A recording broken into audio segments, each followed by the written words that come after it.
I have a question, Stuart, Yes. regarding the recordings that are made of your talks. When I can't attend a class because of back pain or whatever, I often watch a day or two later.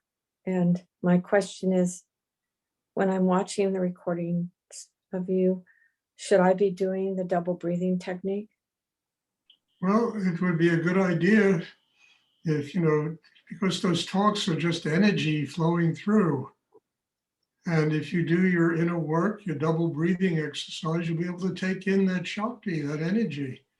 In fact, you will learn more doing the double breathing while watching those videos than listening to it in your brain, trying to understand it in your head. Because you'll take in the energy, it'll find a real place inside you. And then it will come up when you need it, when you need to, utilize whatever's being taught there, it will come up for you. So I would suggest, yes, it's a very good place to do your double breathing exercise. Because when I give these talks, it's not me talking, it's just energy that comes through me. And that energy can be very powerful, very deep, very nourishing. And if you truly open the chakra system, it'll really help you to grow. Mm-hmm. I mean, honestly, I must have sat through, 10,000 talks Rudy gave. I cannot remember in my head one of them. And that's true. Every single one of them is inside me. And they all manifest exactly when I need them, because I sat and did my inner work while he talked. I didn't sit there and listen and logically try to understand it. And, I got an argument with this point and that, it's all bullshit to me. It was just energy. And that energy found a home inside me. And literally every single one of his talks is there. And yet, if I try to think back and remember, I can't do it. Frankly, it was all too big for my head anyway, I was better going deep in myself and opening and using the double breathing to absorb what he had to teach. So I would suggest doing that. I think it's a very good way to take in Shakti, energy. It's like sitting with a picture of a teacher. You do your double breathing exercise. And that teacher's in a state of meditation, that energy will flow right through into you.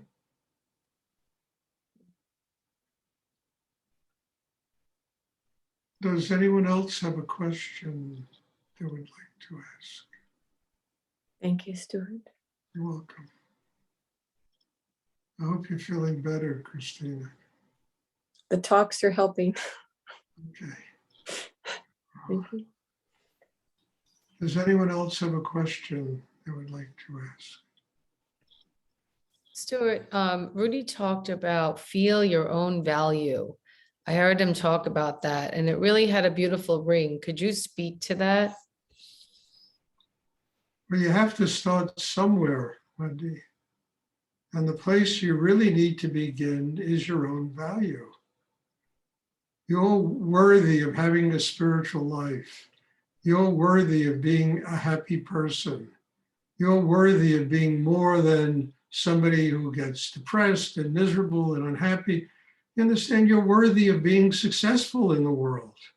You're worthy of having money, having a nice place to live, having all of this stuff starts inside us when, as Rudy said, when we value ourselves, when there's self-worth.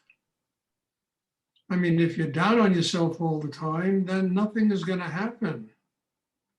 So this is the beginning point, is ground zero of a spiritual life, is developing self-value, being worthy of being a child of God. How are you worthy of being a child? It's what you contribute to situations, to your own life, to your family. That's how you become worthy. And you can only do that if you have self-worth.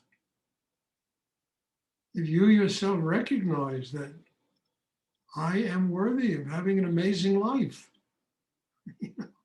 We all are worth of having an amazing life, but one has to feel it profoundly in themselves and allow it to blossom inside. So self-worth is the key. It is literally the ground zero place, that a human being has to start in order to build a system inside that can truly have a spiritual life. Because without it, nothing works. If you're always down on yourself, negative about yourself, nothing works except you're going to be a miserable person all your life. So what he talked about is absolutely the key, the fundamental, the thing we have to start with, and I think, it's an important thing to live with. I mean, when I was a young man, I was very down on myself, down on the world. I once I was leaving New York, taking a ship to Rotterdam in Holland. I was 25 years old. I wrote a little poem that I will never come back to New York again. Goodbye, New York. It's finished. I felt so unhappy in myself and so distraught and not having a place that I could find in my life that enabled me to connect with God, to connect with the world. And it's all I wanted. And that had to turn around. And the day I found that self-worth, my spiritual life began. The chakra system began to develop on a very high level.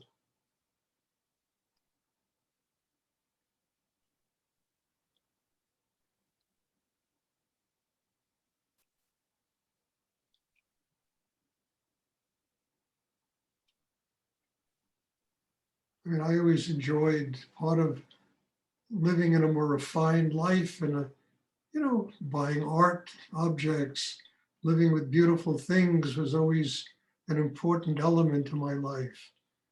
Having Buddhist art, Hindu art around me, and even, old masters and stuff like that. It was always an important part of my life. And then it became a reality when I discovered I can go buy these things and live with them. And I look around and I see all this stuff. And oh my God, it's of a wonderful, refined nature. It's a constant reminder of what it means to have a spiritual life. So, all kinds of things you can do in life to, allow your self-worth to manifest around you. Just even cleaning your house or apartment, it's a big, big level.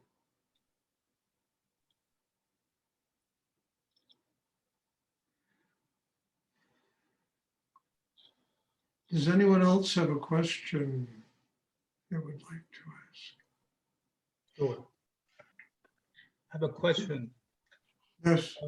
Can you talk about the association between Kundalini and enlightenment? Well, one is essential to the other. Kundalini is an essential ingredient to attaining a state of enlightenment. Kundalini is an energy force that literally is asleep at the base of a human being's spine. And by activating it through being centered in the hara, drawing energy through the sexual chakra to the base of the spine, Kundalini becomes, it's like a rocket ship to enlightenment. It becomes, the guiding force that will take you to a state of enlightenment, that will bring you into the crown chakra, your soul. The crown chakra opens and one, really becomes one with higher energy or enlightenment. So Kundalini is essential for this. It's an essential ingredient, but Kundalini is also an extremely powerful force, and it's nothing to be played around with. A person has to build a system inside that is strong enough to be able to deal with Kundalini. Now, I always, when I didn't do it with you, Sung, but I usually do it when people come to study with me. I tell them that there are three aspects of this meditation. The first one is being open inside you so you can draw down spiritual energy. Spiritual energy is not some tweedledee, tweedledum kind of energy force. This is infinite energy in the universe. It's the most powerful force in the universe. And if we don't have the system to absorb it and open and to allow it to exist inside us, two things can happen. It'll just flow right past us, or it can come inside and it can burn us up. So you have to develop the chakra system to receive that spiritual energy. The second element is life itself, which we all know is kind of a half-crazed, powerful thing that we try to understand that we never understand, and it makes most everybody crazy. Karma is a really powerful force. We need to have a strong system inside to be able to open to life and interact with life with love, with compassion, kindness, generosity, patience, forgiveness. The system of a human being has to be very strong because innocence by itself will get trampled by life. It's not strong enough to deal with the kind of negativity that runs rampant in this world. And the third element is Kundalini, which is the pathway to enlightenment, a very powerful force of energy that, that truly will burn up, all your karma, your humanity, your everything, transform one's whole self into spirit, ultimately into enlightenment. And it's a force that the soul rides into the cosmos and becomes one with God. All three of these forces are very powerful. And it's one of the reasons I focus so profoundly on the development of a chakra system, because I don't think anybody in this world can deal with any of those forces, at least in a healthy way, unless their chakra system, unless they are truly grounded in the hara, the heart is open, the mind is quiet, their chakra system is highly developed inside them. That will enable one to activate Kundalini. I mean, if you want to, I gave a talk this afternoon. I have a European and Mideastern class at 1:00 in the afternoon here in New York or in Connecticut. And I gave a talk that you might be interested. I would suggest going and finding it on Facebook because it was all about this. It was about sexual energy and, how sexual energy transforms the human to the spiritual by activating Kundalini. And I think it would be a very interesting talk for you to go and listen to. And you can find it. It's like what Christine said on these videos, that they produce. Every one of my talks is, it can be, it's like a library of all the things that I speak about. And it's the last one. It was done this afternoon. It's very profound. And I think it would really help you to understand that in depth. Thank you. You're welcome. Does anyone else have a question they would like to ask?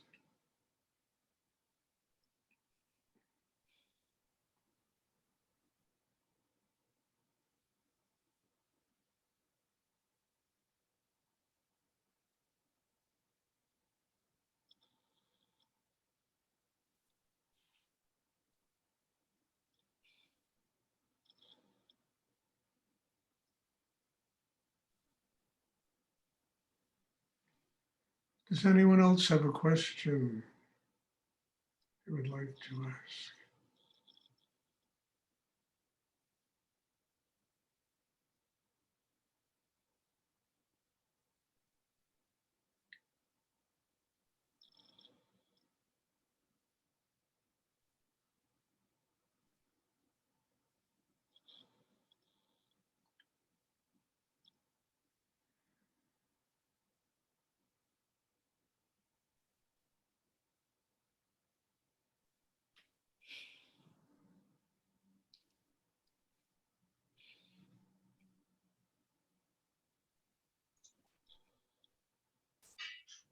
Stuart, can you talk a little bit about the balance between detachment and being in the world and managing your detachment?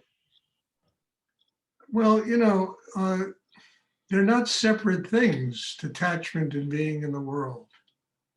They're completely married to each other. In fact, you can only deal with this life in a conscious way if you're detached from it.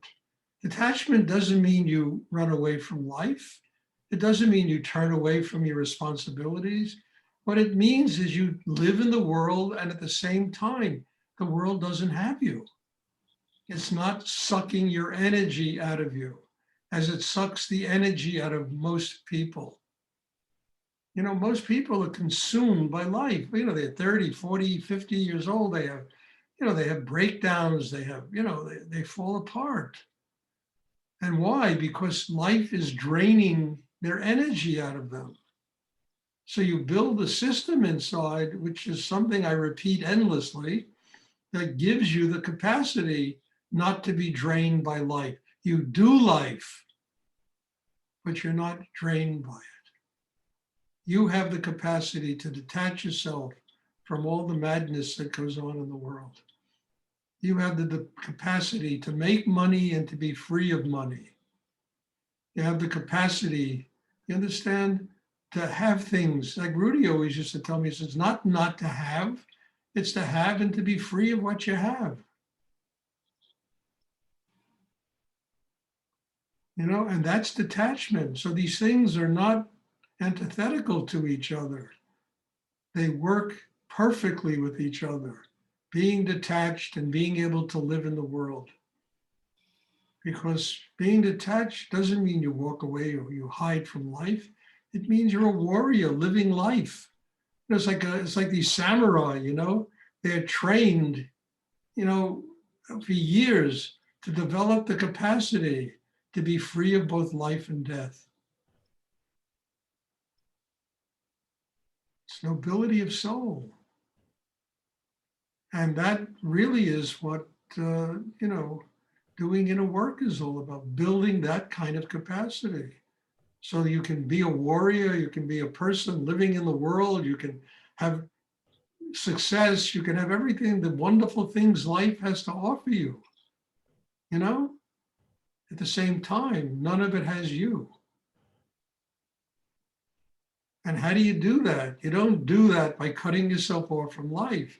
You do it by building a system inside that makes you strong enough to do it. And of course, it's all dependent upon the third chakra, the hara, having that highly developed, and the chi, that power in a human being that enables them to be in the world and to be free of the world. I couldn't live any other way, honestly, I've been in monasteries, I've run ashrams, I've lived in none of it made sense to me. I always felt, no, this is not right for me. To me, life was the temple. How do I build an inner life that is strong enough to be able to live in that temple without that temple destroying me? How can I find everything around me sacred? Well, I had to be free of me. I had to be strong enough to be detached from all these things so I can see clearly what's an illusion, what's real, all this stuff. And this meditation is about that, You got to be attached to something, so you might as well be attached to God, because that'll keep you surrendering for the rest of your life, just that. You're surrendering for the rest of your life. Thank you. You're welcome. Does anyone else have a question they would like to ask?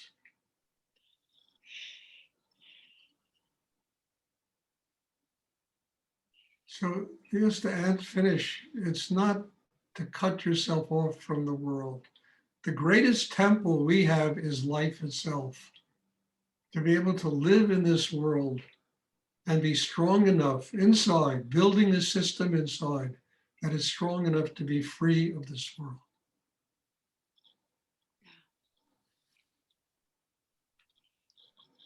I mean, people think money buys security. It doesn't. I've got enough money in my life to know that it doesn't buy security. All it makes you do is want to make more money. Not that one shouldn't have money. Money is a great thing. It provides a wonderful life for human beings, but not to get attached to it.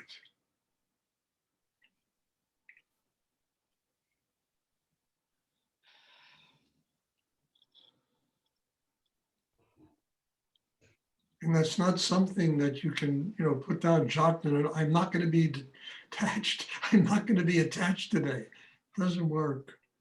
You have to steadily, daily work on yourself to build an inner life that is strong enough to do it. And it takes time.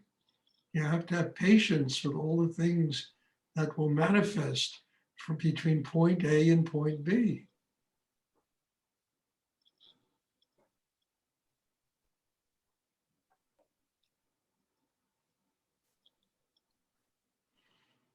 Does anyone else have a question they would like to ask? Stuart, hi. Yes. Do you think that it would be good to try sitting on the floor in lotus position sometime? Or do you think it would drive most of us crazy?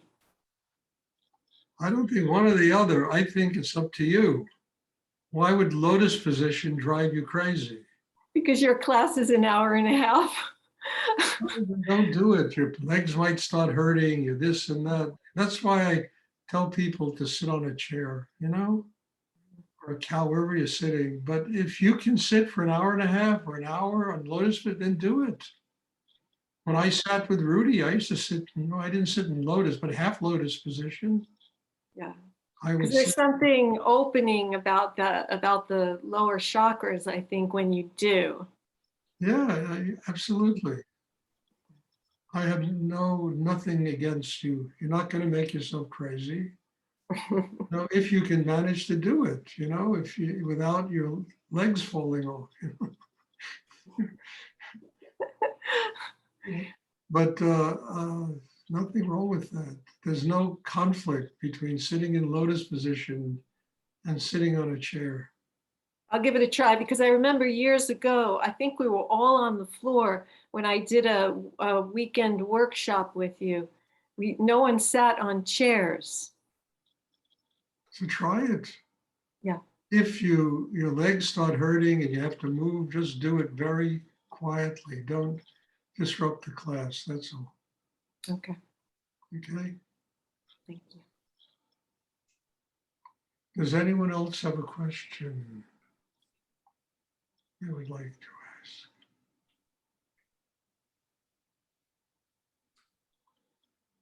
Okay, there'll be a meditation class on Sunday.